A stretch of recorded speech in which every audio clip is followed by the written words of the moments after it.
Kisah pemuda kaya, anak bos besar, pemilik 73 perusahaan, yang menjadi cleaning service. Episode 520. Kauri yang diberi kabar Bu Harni kalau ayahnya sedang marah, nampak emosi dan bersikap tak wajar. Kauri pun langsung mendatangi, menuju ke tempat ayahnya. Terlihat ayahnya lagi berdiri, dan sedang memegang kunci, bersiap akan pergi. Kauri pun bertanya, "Yah, memangnya ada apa ya? Kok ayah seperti terlihat marah sekali?" Pak Hendri belum menjawabnya, karena handphonenya terdengar berbunyi. Pak Hendri mengangkatnya, dan langsung menjawabnya, "Halo Pak Dirga, ini saya akan berangkat ke sana. Sudah tak sabar ingin memberi pelajaran. Nanti kalau ada kursi, akan aku lempar ke mereka. Biar mereka tahu rasanya, sedang berurusan dengan siapa." Waduh, gawat-gawat. Pak Hendri bicara begitu. Kauri yang melihatnya, jadi kaget dibuatnya. Ayahnya tiba-tiba berkata emosi, menggebu-gebu dengan nada tinggi. Kauri sampai takut sekali. Ada apa dengan ayahnya? Tak pernah dilihatnya seperti ini. Kauri jadi khawatir. Setelah Pak Hendri selesai bicara, Kauri pun bertanya, "Ya ayah, ada apa ya? Memangnya ayah punya masalah apa? Sampai ingin berkelahi, melempar kursi ke orang. Jangan-jangan ya? Jangan lakukan itu ya. Nanti urusannya panjang. Ayah bisa terkena hukuman." Pak Hendri spontan menjawabnya, "Bukan ayah saja Kauri yang marah, tapi pimpinan perusahaan lain juga sama. Mereka pun tak sabar juga. Mungkin lebih besar marahnya dari ayah." Pak Hendri tiba-tiba berhenti bicaranya, karena sadar dengan Kauri putrinya, yang lagi hamil dan tak ingin membuatnya khawatir, karena Kenshin yang lagi dianiaya. Pak Hendri pun lantas bicara. Nadanya dipelankan. Pak Hendri berkata, "Oh itu Kauri ayah, tak ada masalah. Cuman sedikit ada keperluan, bertemu dengan teman kerja. Kalau gitu ayah tak berangkat dulu. Kamu nggak usah pikirkan ayah." Pak Hendri langsung keluar. Beberapa orang ikut bersamanya, dan berita itu semakin menyebar pada pimpinan perusahaan lainnya. Mereka pun sangat marah sekali. Dengan cepat-cepat pula, menuju ke tempat lokasi. Iwan pun demikian. Sudah sampai di tujuan, dilihatnya keramaian. Iwan yang berbaju cleaning service langsung masuk ke dalam. Saat itu ada Rian yang marah-marah, tak terima karena dilempar orang. Rian pun bahkan memanggil semua security agar cepat datang ke tempatnya untuk menangkap orang yang berani ke dirinya, yang melempar handphone ke mukanya. Rian, Mario, Dandi, seperti kesetanan, berdiri sambil menunjuk-nunjuk ke arah Kenshin dan orang yang melemparnya. Rian berkata, "Awas kalian, awas ya kalian, jangan ada yang meninggalkan tempat ini." Rian pun menyuruh pengawalnya agar berjaga semua, mengawasi orang itu agar tak meninggalkan tempatnya. Rupanya Rian sebelumnya sudah menyuruh security dan pengawalnya untuk menghajar orang yang melempar handphone ke mukanya. Namun mereka tak bisa memukulnya. Bahkan semua terluka karenanya, karena bela diri mereka hanya keroyokan. Pak Dragon, salah satu pimpinan perusahaan yang tadi melempar handphone ke Rian, adalah orang yang ahli bela dirinya, beserta anak buahnya, dengan mudah menjatuhkan, hingga Rian mencari bantuan, dengan memanggil semua security mall ini, agar datang membantunya. Bahkan Rian menelpon ayahnya, agar mengirimkan orang tambahan.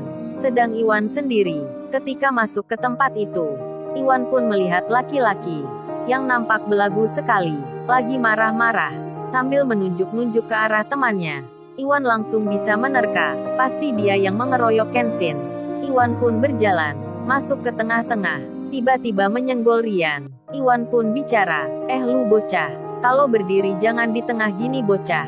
Gua nggak bisa lihat jalan tahu.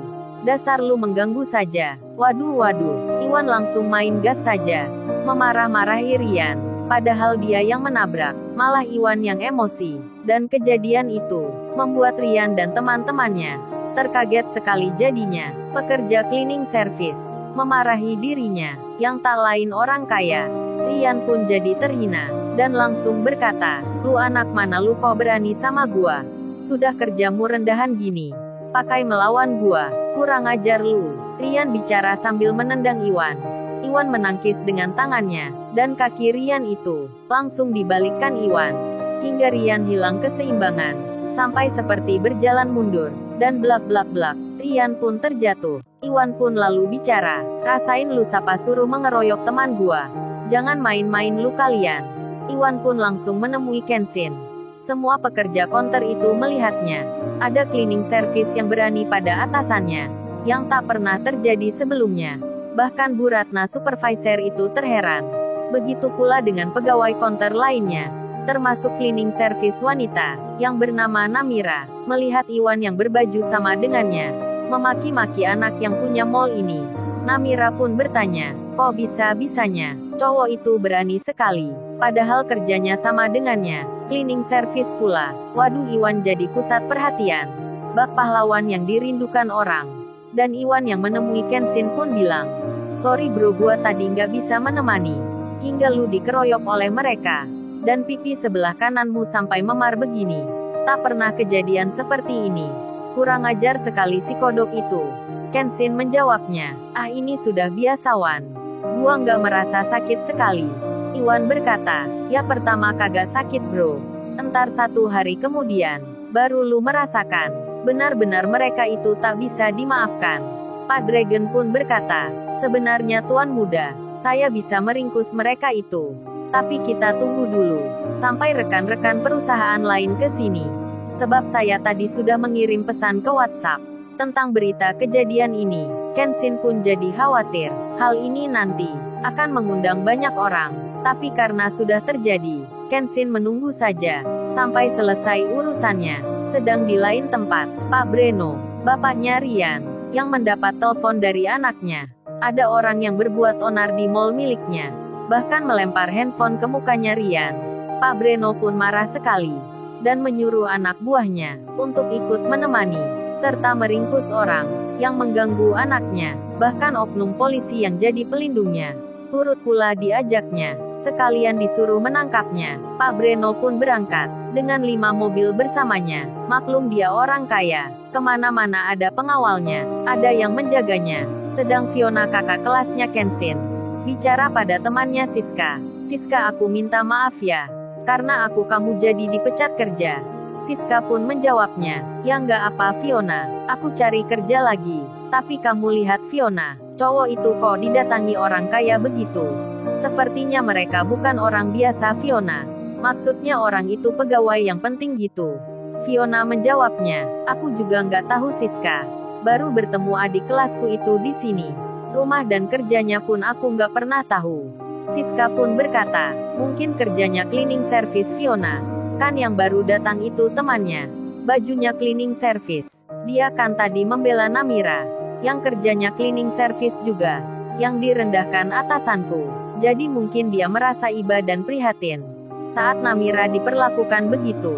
Dan mungkin orang yang melempar handphone itu adalah bos dari mereka.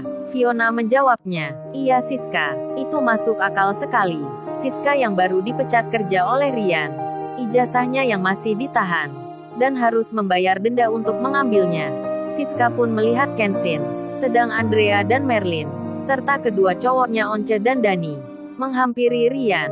Merlin pun berkata, kurang ajar sekali cleaning service itu. Kok berani sama lu Rian? Ini nggak bisa dibiarkan. Aku akan panggilkan omku aja Rian. Biar mereka diberi pelajaran. Merlin pun langsung menelpon omnya. Dan Merlin bicara, halo om, aku minta tolong ya om. Aku lagi di mall ini om. Bersama teman-teman. Dan ini lagi ada masalah. Aku diperlakukan tak baik oleh orang. Aku ditampar cowok om. Dan cowok itu punya banyak teman. Temanku dan pacarku yang membela sampai dipukul juga om. Tolong ya om ke sini. Kasih pelajaran ke mereka. Aku lagi di mall handphone. Waduh Merlin ini bicaranya. Tak segan untuk berbohong. Ingin membuat omnya marah. Mendapat cerita itu, omnya Merlin pun menjawab. Baik Merlin, om akan ke sana. Kebetulan om lagi baru makan di restoran. Dan Merlin membalasnya. Terima kasih om Mori. Aku tunggu ya om di sini. Jreng. Yang ditelepon Merlin. Ternyata Pak Mori. Omnya yang punya banyak properti. Ternyata Merlin ini benar-benar dari keluarga yang kaya. Dia keponakannya Pak Mori. Dan Merlin bilang ke Rian dan teman-temannya, tenang aja Rian, omku akan ke sini. Pasti mereka tak akan berani.